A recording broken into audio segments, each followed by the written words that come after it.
Kelahiran anak kedua Paula Verhoeven dan Baim Wong.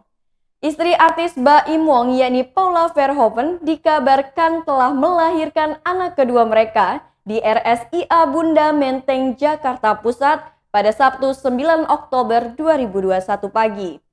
Kabar bahagia tersebut diumumkan melalui akun Instagram @drtiwi sesaat setelah Paula Verhoeven melahirkan.